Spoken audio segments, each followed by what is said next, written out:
y los espinos crecieron y ahogaron a la semilla. Pero parte cayó en buena tierra y fruto dio al ciento. La misión de Jesús presenta su programa El que tenga oídos para oír, que oiga. El que tenga oído para oír, que oiga.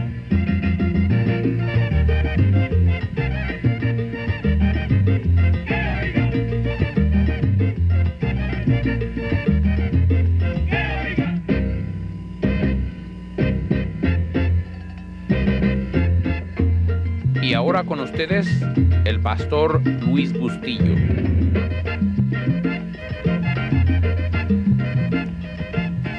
Muy buenos días, mis queridos oyentes. Es un placer poder llegar a usted una vez más trayendo el programa El que tenga oídos para oír, que oiga.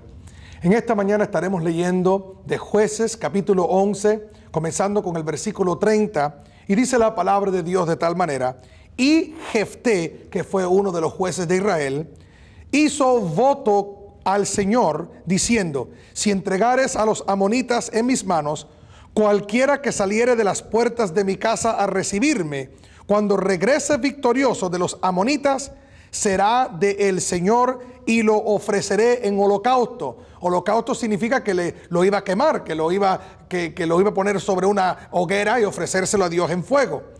Y dice el versículo 32, y fue Jefté hacia los hijos de Amón para pelear contra ellos, y el Señor los entregó en su mano. Pero ahora miren lo que ocurre en el versículo 34 y 35 cuando Jefté regresa a casa. Versículo 34. Entonces volvió Jefté a Mizpa, a su casa, y he aquí su hija, que salía a recibirle con panderos y danzas, y ella era sola, su hija única, pues no tenía otros hijos. Y cuando él la vio, rompió sus vestidos diciendo: ay, hija mía, en verdad me has abatido, y tú misma has venido a ser la causa de mi dolor, porque le he dado palabra al Señor y no podré retractarme. El título del mensaje de esta mañana es: hagamos un trato. Señor Jesús, te damos gracias por tu palabra. Háblanos por medio de ella, y toda la gloria es para ti, en el nombre del Padre, y del Hijo, y del Espíritu Santo. Amén. Aquí vemos a este hombre que fue uno de los jueces de Israel. Este hombre era un hombre notorio. Fue escogido por el pueblo para librarlos de las manos de los amonitas. Era un hombre muy fuerte, notorio, un hombre muy usado. Los amonitas invadieron el territorio de Israel y allí se mantuvieron por más de 18 años. Y cuando por medio de negociaciones no se pudo hacer un trato con ellos, entonces Jefté no le quedó más remedio que ir en guerra contra ellos. Y por lo tanto, Jefté ahora se prepara con sus soldados a salir a pelear. Pero antes de salir a pelear, él decidió hacer un trato o voto con Dios. Y lo leímos en el versículo 30. Y Jefté hizo voto al Señor, diciendo: si entregares a los amonitas en mis manos, cualquiera que saliere de las puertas de mi casa a recibirme, cuando regrese victorioso de los amonitas, será del Señor y lo ofreceré en holocausto. Imagínense lo que este hombre, el trato que este hombre estaba haciendo, que estaba haciendo un trato con Dios de que la primera persona que saliera de la puerta de su casa a recibirlo, cuando él regresara victorioso, él se lo iba a ofrecer a Dios en holocausto, como si eso es algo que Dios deseara. Y ese es un gran error que vemos cometido continuamente. Hay personas que piensan que Dios lo que quiere de ellos es sacrificios, esfuerzos humanos, este tipo de trato, este tipo de manda. Tantas personas en su ignorancia hacen juramentos, mandas, promesas, votos, peregrinajes, pensando que con esas cosas ellos van a agradar a Dios. ¿Y por qué lo hacemos? Por ignorancia. Porque no conocemos la palabra de Dios. Mi pueblo, dice las Escrituras, va cautivo por falta de conocimiento. Me recuerdo hace un tiempo atrás, mi esposa y yo salimos de viajes, y en el aeropuerto oíamos una mujer contándole a una amiga lo que ella acababa de hacer. La historia es que su mamá se había enfermado, y por lo tanto ella le hizo una promesa a Dios, que si Dios sanaba a su mamá, ella se iba a rapar todo el cabello. Y le estaba contando a su amiga que lo que tenía puesto era una peluca, porque se había rapado el pelo, porque ella le había hecho una promesa a Dios. Y hay personas que piensan que eso es lo que Dios anda buscando de nosotros, que nosotros para recibir de Dios, para que Él nos haga un favor, para que Él resuelva el problema, yo tengo que hacer una manda, una promesa, algún tipo de sacrificio, y entonces eso es lo que va a mover la mano de Dios. En una ocasión, un centurión se le enferma a su siervo. Y él manda a los ancianos judíos, algunos de los ancianos de los judíos, que fueran a donde estaba Jesús para rogar por él, para que Jesús le hiciera el milagro de sanar a su siervo. Y cuando aquellos hombres llegaron a Jesús, hombres que en otra ocasión criticaban a Jesús, perseguían a Jesús, estaban en contra de Jesús, pero es que el centurión les había hecho a ellos unos favores. Y cuando ellos llegaron a Jesús le dijeron, mira maestro, es digno de que tú le hagas a este centurión el favor. Tomen en cuenta que era un centurión, era un soldado romano, era un hombre que estaba aún, digamos, en contra, oprimiendo a los judíos. Pero este hombre había hecho algo. ¿Qué había hecho? Bueno, para los judíos había edificado una sinagoga. Parece ser que en su corazón había amor hacia la nación judía. Y cuando ellos se acercaron a Jesús, le dijeron, es digno que tú le hagas este favor, porque Él es un hombre bueno y nos ha edificado una sinagoga que es como si nos edificó una iglesia y ama nuestra nación. Y estaban tratando de persuadir a Jesús que les hiciera el milagro simplemente porque este hombre había hecho algo bueno o porque había hecho algún tipo de favor. Jesús empieza a ir a caminar con ellos y de repente el centurión manda a algunos que vienen a Cristo y le dice, Señor, no vengas el centurión dice que no vengas a su casa porque Él no es digno de que tú entres bajo el techo de su casa. Él sabe que tú tienes autoridad, solo di la palabra y Él sabe que el siervo será sanado. Es increíble que el centurión tenía más sentido que aquellos judíos que venían a Cristo a pedirle el favor. El centurión sabía de que en él no había nada bueno, de que él no era ni digno de que Jesús entrara bajo el techo de su casa. Él sabía que si Cristo le iba a hacer el favor, iba a ser simplemente por su gracia, por su amor, por su misericordia. Y Cristo, viendo aquello, le dice a aquellos judíos, es increíble que tanto tiempo he estado con ustedes y no he visto una fe más grande que este centurión en toda Israel. Cristo hizo el milagro y el siervo del centurión sanó. Pero Cristo no sanó el siervo del centurión porque el hombre había hecho obras buenas, sino Cristo sanó el siervo del centurión por su misericordia, por su amor y por su gran bondad, por su gracia. Y por eso, mi querido oyente, Dios hace las cosas. Él las hace por su gracia, por el amor que Él te tiene y el amor que Él me tiene. Nada que tú y yo hagamos puede comprar, puede obtener un favor de Dios. La palabra de Dios dice que todas nuestras obras son como trapos de inmundicia en los ojos de Dios. No hay uno justo, no hay ni uno. Dios no nos hace favores por un sacrificio o un esfuerzo humano o una promesa o una manda que yo haga. Él lo hace simplemente por amor. Dice la palabra de Dios, toda buena dádiva, todo don perfecto desciende del cielo, del Padre de las luces. Oh, Él te ama, Él me ama. Y por lo tanto, Él te bendice y me bendice. Dice la palabra de Dios que Él nos bendice aun cuando somos malagradecidos, aun cuando somos malos, aun cuando no lo merecemos. Oh, Él lo hace simplemente por su gran bondad. En julio 30 de 1945, después de haber cumplido con una misión secreta de llevar una parte de la bomba atómica que sería usada en Hiroshima, Japón, el barco USS Indianapolis fue hundido por un submarino japonés en el sur Pacífico. Es estimado que 300 hombres inmediatamente murieron al impacto de aquel torpedo y aproximadamente 900 hombres cayeron en el mar. Allí estuvieron 5 días antes de que las fuerzas navales se enteraron que el barco había sido hundido. Lo que sufrieron estos hombres fue horrible, la intemperie, el hambre, la sed, y no hablar de los 250 hombres que fueron devorados por los tiburones. Habían constantemente, los tiburones se los estaban comiendo. Solo 321 hombres sobrevivieron a aquel ataque. Uno de estos, llamado Jack Miner, técnico segunda clase de radio, le preguntaron: ¿qué estabas pensando cuando estabas allí en el agua? Dice él: soñaba con mis padres y estar con ellos una vez más en Wisconsin, y también me pasaba todo el tiempo haciendo tratos con Dios. Otro sobreviviente relata su observación.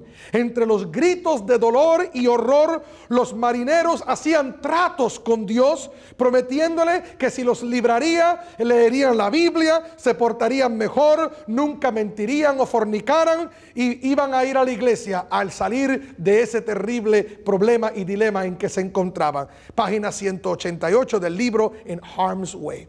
Aquí vemos estos hombres en medio de una gran dificultad, hablando con Dios, quizás por primera vez algunos, o quizás hacía mucho tiempo que no hablaban con Dios algunos, ahora haciendo tratos con Dios para que Dios le contestara su petición.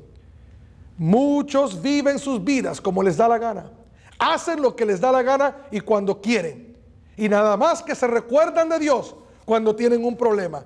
Y entonces cuando viene el problema, la dificultad, la prueba, entonces quieren hacer un trato con Dios. Entonces quieren que Dios les haga un favor, quieren que Dios intervenga y le promete: mira, Señor, si tú me ayudas y me resuelves este problema, yo me voy a vestir de blanco por un mes. Si tú me ayudas con esto, yo te voy a ofrecer un ayuno. Si tú haces esto, y vemos que la gente le hace a Dios todo tipo de promesa para que Dios le ayude en medio de una dificultad, cuando en realidad ellos no le importa a Dios, no toman tiempo para Dios y solamente están buscando que Dios les resuelva la situación.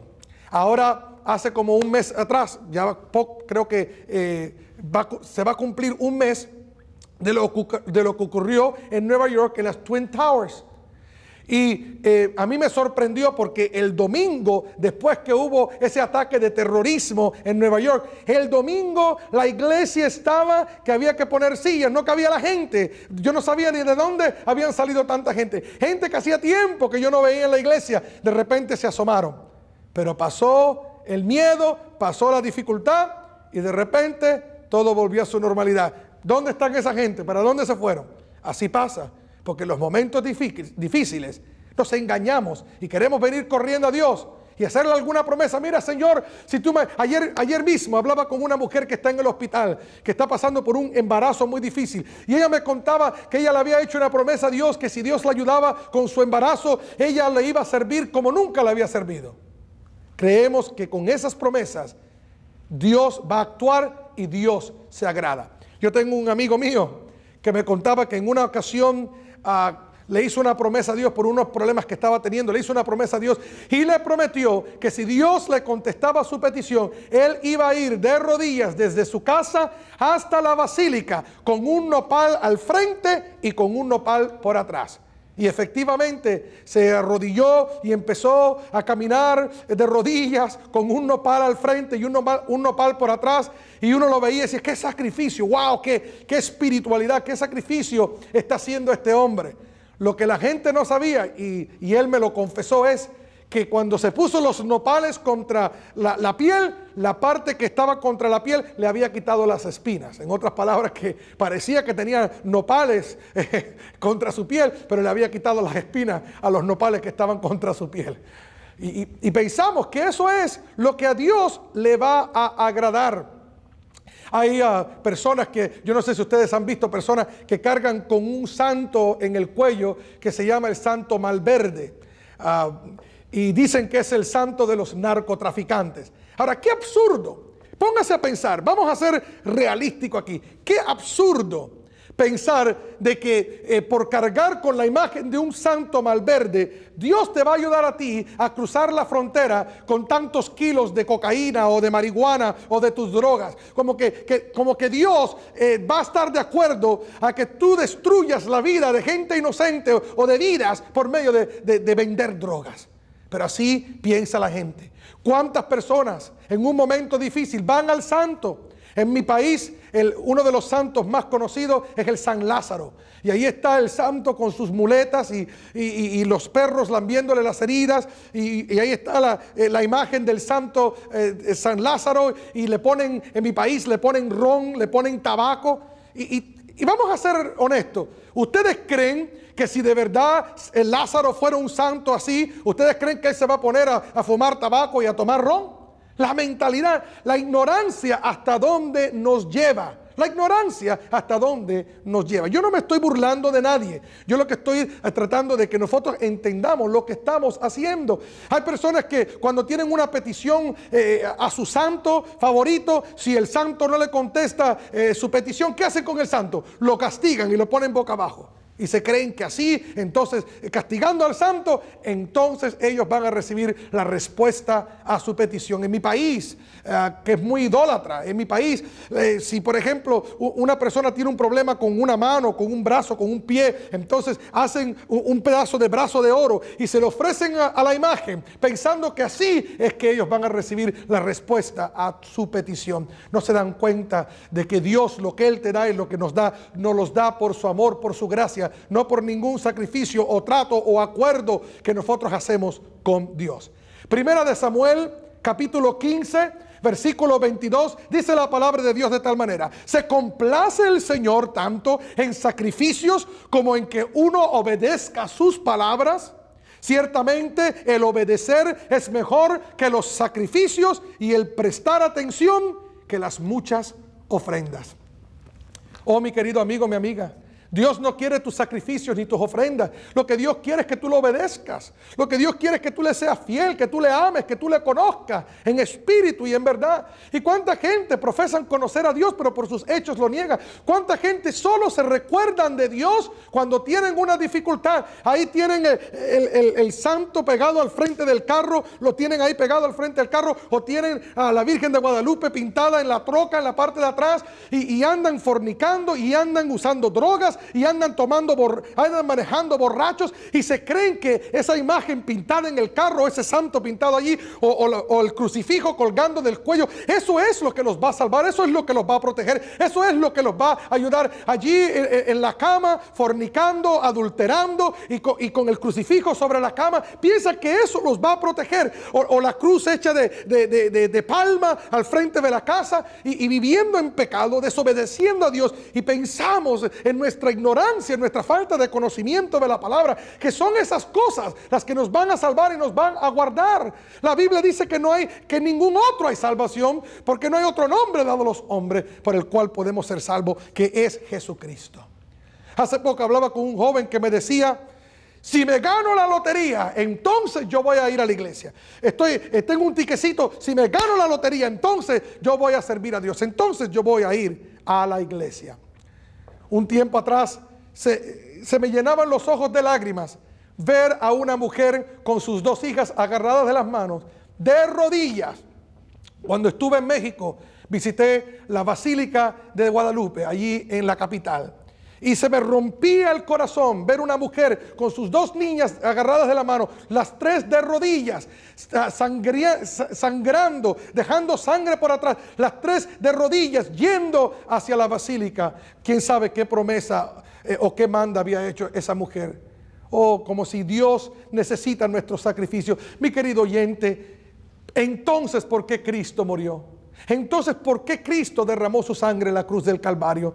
¿No entendemos que nosotros los cristianos no tenemos que hacer sacrificios para agradar a Dios? Ya el sacrificio perfecto ha sido hecho. Lo hizo Jesús en la cruz del Calvario. Cristo en la cruz derramó su sangre preciosa. Allí Él hizo el único y perfecto sacrificio. El único sacrificio que es agradable y recibido por Dios es el que Jesús hizo por nosotros. Si el hombre se pudiera salvar o quedar bien con Dios. Por sus sacrificios, Cristo murió en vano. Si no, seguiríamos como los judíos, tratando de cumplir la ley de Moisés, las leyes, para entonces agradar a Dios. Pero no entendemos que no es por las obras de la ley, sino por su gracia. Pero hay tantos que creen que uno tiene que hacer cosas para que Dios le reciba, para que Dios le acepte, para que Dios le oiga. Hay tantos que ayunan y el ayuno piensa que por medio del ayuno van a torcerle el brazo a Dios para que Dios haga lo que ellos le piden. No, Dios no opera así.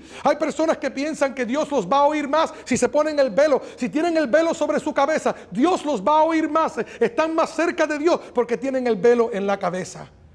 Y tantas personas creen eso. Se creen que si no se ponen joyas o si se ponen el maquillaje están en pecado o tienen que usar cierto vestuario. Están haciendo sacrificios humanos pensando que a través de esos sacrificios humanos van a agradar más a Dios. Tú y yo jamás podemos agradar a Dios en la carne. Oh, tú y yo estamos perfectos delante de Dios por los méritos de Jesucristo, no por ninguna obra o esfuerzo humano que yo pueda hacer. Nada que tú ofrezcas, nada que tú hagas. ¿Cuántas personas durante el tiempo de Cuaresma? En el tiempo de Cuaresma, voy a dedicar 40 días, voy a dejar de fumar. Y por 40 días dejan de fumar. Y ya cuando se está cumpliendo el último día, corren allí al liquor store y compran una caja de cigarros. Y ya cuando se cumple el día de los 40 días, parecen una chimenea, tienen como 5 cigarros metidos en la boca así. Parecen un incendio, tienen que venir los bomberos. Pensando que eso es lo que agrada a Dios. Dios no se agrada con tu sacrificio. Hay personas que dicen: mira, Dios mío, yo voy a hacer un trato contigo. Si tú me dejas comprarme ese carro, si me dejas comprar ese nuevo carro, yo te prometo que todos los domingos lo voy a llenar de gente para llevarlos a la iglesia. Y llegó el domingo y compraste el carro y no quieres meter gente en el carro porque no quieres que tu carro nuevo se te vaya a ensuciar. ¿Cuándo vamos a entender las santas escrituras? ¿Cuándo vamos a entender lo que dice la palabra de Dios en Efesios? Mira lo que dice la palabra de Dios en Efesios capítulo 2. Pongan atención, mira lo que dice. Pero Dios, que es rico en misericordia, fíjense, Él es rico, por su gran amor con que nos amó. Tiene que ver con su misericordia y su gran amor con que nos amó. Dice: aún estando nosotros muertos en pecados, nos dio vida juntamente con Cristo. Por gracia sois salvos. ¿Por qué lo hizo? Por su gracia. Cuando estábamos ¿cómo? Muertos en pecados. Cristo no murió por nosotros porque nosotros éramos buenos. Cristo murió por nosotros porque éramos pecadores. Porque Él vino a buscar y a salvar lo que se había perdido. Ahora mire lo que dice el versículo 8. Porque por gracia es algo que Dios te da, que tú no te lo mereces ni lo merezco yo. Porque por gracia sois salvos. ¿Por medio de qué? ¿De un sacrificio? ¿Por medio de obras? No, por medio de la fe. Por medio de la fe. Y esto no de vosotros, pues es don de Dios, es un regalo de Dios. No por obras, para que nadie se gloríe. Porque dice, no por obra, para que nadie se gloríe. La salvación, mi salvación, tu salvación, todas las cosas buenas que Dios te da y Dios me da a mí, no nos las da porque las merecemos, no nos las da porque somos buenos, nos las da por su gran misericordia, porque ya Cristo pagó el sacrificio perfecto en la cruz del Calvario. Y yo quiero decirte algo que va a estar bastante duro, pero cuando nosotros tratamos de comprar a Dios favores, eso insulta el Espíritu de Cristo. Eso insulta al Señor cuando nosotros, ya que Él ha pagado el sacrificio perfecto, ya que Él hizo todo lo que se puede hacer para la salvación del hombre, cuando nosotros queremos comprarle a Dios favores, queremos hacer tratos con Dios, eso le insulta, eso le lastima el corazón a Dios. Eso es menospreciar y pisotear la sangre de Cristo bajo nuestros pies. Porque ya entonces estamos dependiendo de algo que yo hago y no algo que Él hizo por ti y por mí. Cuando tú entiendas y cuando nosotros entendamos la magnitud de la gracia y del amor y de la misericordia de Dios, entonces podremos vivir con libertad delante de Dios. No libertinaje, libertad. Libertad para ser siervos de Dios. Libertad para servirle y amarle, sabiendo de que yo no puedo hacer nada para salvarme ni servirle, y por lo tanto yo le sirvo por amor a Él, le sirvo porque Él me amó primero, le sirvo por gratitud, por agradecimiento, no pensando que yo me estoy ganando el cielo, no pensando que yo me estoy ganando sus favores, no pensando que yo tengo que hacer cosas para estar como, tú sabes, pensando que yo tengo que ayunar tanto tiempo. Así hacían los judíos, que ayunaban 2 veces a la semana y se circuncidaban y hacían todo tipo de obra para quedar bien con Dios. Pero en una ocasión dice la Biblia que 2 hombres entraron en el templo, un fariseo y un publicano, un pecador. Y cuando el fariseo se paró, dijo: Señor, te doy gracias porque yo ayuno 2 veces a la semana, porque doy todo mi diezmo, porque soy un hombre bueno y recto y cumplo la ley, y gracias a Dios que no soy como ese publicano tirado ahí. Pero el publicano, cuando entró en el templo, cayó de rodillas. Un publicano era un hombre vil, pero él cayó de rodillas y no mirando ni al cielo, dijo: Señor, ten misericordia de mí, un vil pecador. Y Jesús dijo: ¿quién salió justificado? ¿El fariseo que hablaba consigo mismo o el publicano? Y Jesús dijo: el publicano, porque el que se humilla será exaltado, pero el que se exalta será humillado. Y pensamos, ¿qué es lo que Dios quiere de nosotros? ¿Qué es lo que Dios quiere de nosotros? Aquí lo dice: entonces el escriba le dijo al Señor: bien, maestro, verdad has dicho, que uno es Dios y no hay otro fuera de Él, y el amarle con todo el corazón, con todo el entendimiento, con todo el alma y con todas las fuerzas, y amar al prójimo como a uno mismo, es más que todos los sacrificios y holocaustos. ¿Qué dijo este hombre?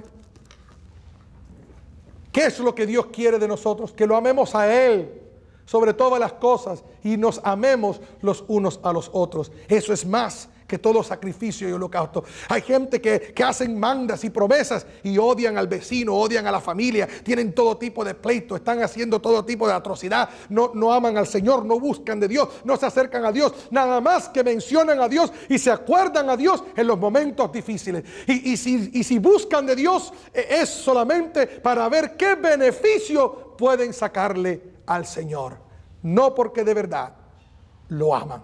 No porque de verdad lo ama. Mi querido amigo, mi amiga, el tiempo se nos ha pasado. Yo te digo en esta mañana, deja de tratar de hacer tratos con Dios y mandas y promesas y sacrificios. Lo que tienes que hacer es entregarle tu corazón a Cristo. ¿Qué es lo que Dios quiere de ti? Él no quiere tus sacrificios, tu sangre derramada de rodillas. Él lo que quiere es que tú le entregues tu corazón. Tú quieres darle un regalo a Dios. Tú quieres darle algo de valor a Dios.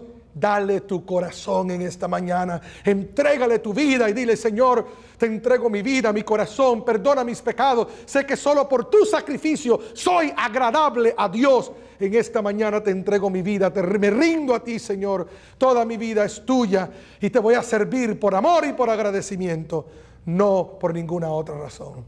Oh, bendito sea el nombre de Dios. Sí, mi hermano, mi hermana, no te olvides que no es por obras, es por su gracia. Te amamos y te bendecimos, Señor. Gracias por este día. Dios les bendiga y hasta la próxima semana.